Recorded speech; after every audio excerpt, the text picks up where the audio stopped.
bab yang ke-23. Doa ketika memandikan dan mengafankan mayat. Sebaiknya kalau ayah kita meninggal, kita yang uruskan. Tak apalah ustaz, ada lead, kita kena bantu, jangan outsource habis. Ustaz tu, sedangkan ayah kita masa kita kecil, dia lah yang mandikan kita, uruskan kita. Maka hari yang terakhir itu sepatutnya kita lah yang sama-sama untuk memandikannya. Itulah yang terbaik. Memandikannya, mengafankannya, menyembahyangkannya, bahkan sampailah ke dalam liat kubur kita meletakkannya, sampailah yang terakhir. Apa yang perlu kita lakukan, kata Imam Nawawi, disunnahkan untuk memperbanyakkan zikir kepada Allah dan berdoa untuk si mati ketika memandi dan mengafaninya. Waktu kita sedang mandikan dia, waktu kita sedang kafankan dia, kita banyakkan doa untuk dia. Bukan doa tu masa sembahyang saja. Sepanjang kita menguruskan keadaan dia, kita doakan kebaikan untuk dia. Kita doakan keampunan untuk dia. Allahumma gfirlah, ya Allah ampunkanlah bapa aku ini, ampunkanlah mak aku ini, dan sebagainya. Sepanjang itu, sampailah lepas kita kebumikannya pun kita sentiasa doakan untuknya. Para ulama dari kalangan kami mengatakan, apabila orang yang memandikan melihat sesuatu daripada si mayat yang membuatnya takjub, seperti mukanya bercahaya, baunya harum dan sebagainya, maka disunnahkan untuk memberitahukannya kepada khalayak. Kalau dia tengok sesuatu perkara yang menunjukkan kebaikan kepada si mati, mukanya jadi berseri-seri, contohnya bau wangi dan sebagainya, itu antara kita boleh ceritakan kepada orang ramai, nak menunjukkan kepada orang ramai akan kebaikan si mati itu yang Allah Ta'ala berikan kepadanya. Namun apabila melihat sesuatu yang tidak disukainya, seperti wajahnya menghitam, baunya jadi busuk, anggota tubuhnya berubah, raut wajahnya berubah dan lain-lainnya, maka haram hukumnya memberitahukannya kepada sesiapa. Kalau kita lihat orang yang ditakdirkan menguruskan urusan jenazah, kita mandikan dia, kita tengok keadaan mayat itu sangat mengerikan.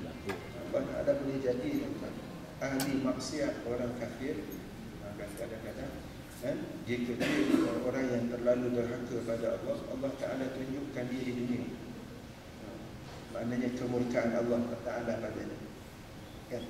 Dalam satu hadis, hadis 40, peristiwa akhir zaman, Ustaz Syekh Fahmi Zamzam, 40 hadis 40. Hadis yang lebih kurang 18, tak silap saya. Hadis cerita tentang ada satu kaum mereka minum arak, menamakan arak ini dengan nama-nama yang lain indah, sambil dialunkan dengan bunyi-bunyian muzik, dan dinyanyikan oleh wanita-wanita yang pakaiannya sangat teruk. Allah Ta'ala akan gempakan mereka ini dengan satu gempa bumi yang menyebabkan mereka dibenamkan oleh Allah Ta'ala dalam bumi tersebut. Dan ada di kalangan mereka Allah Ta'ala ubah muka mereka jadi kera dan babi. Ada dalam hadis. Hadis ni riwayat Ibnu Majah. Maknanya Allah Ta'ala boleh jadikan sebagai peringatan untuk manusia yang masih hidup. Kita tak boleh beritahu, tak boleh beritahu tentang si fulan bin si fulan ni, muka dia berubah jadi bagian-bagian dan sebagainya. Itu satu perkara yang kita tak boleh beritahu.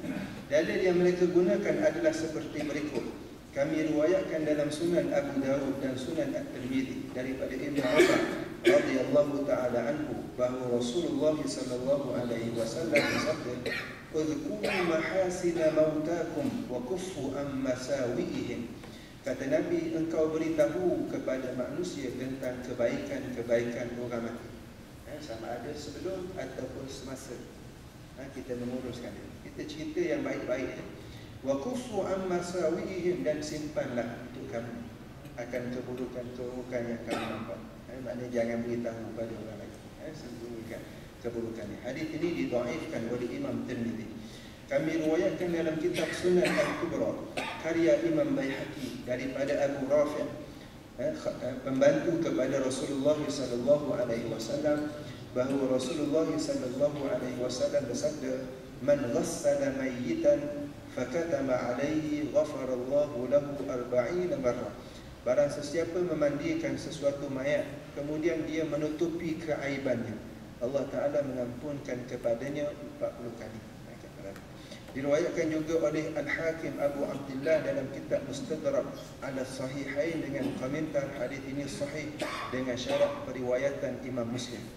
Kebanyakan dari ulama yang seangkatan dengan kami mengungkapkan masalah ini seperti yang telah saya jelaskan.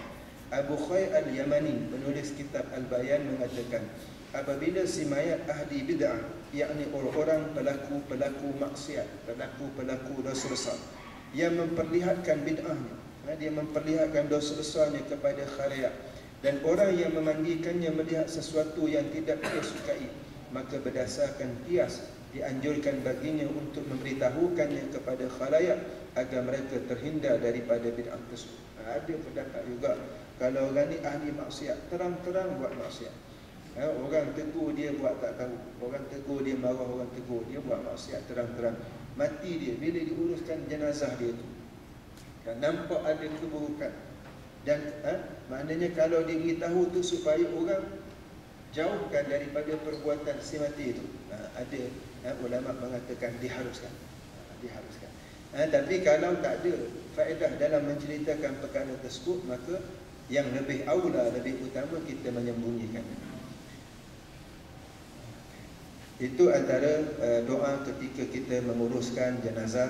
Maknanya kita kena banyakkan berzikir, berdoa kepada Allah Subhanahu wa taala. Insya-Allah kita akan bab yang ke-24, zikir-zikir dalam salat jenazah panjang. Aqulu qawli hadza wa astaghfirullahal azim li wa lakum. Assalamualaikum warahmatullahi wabarakatuh.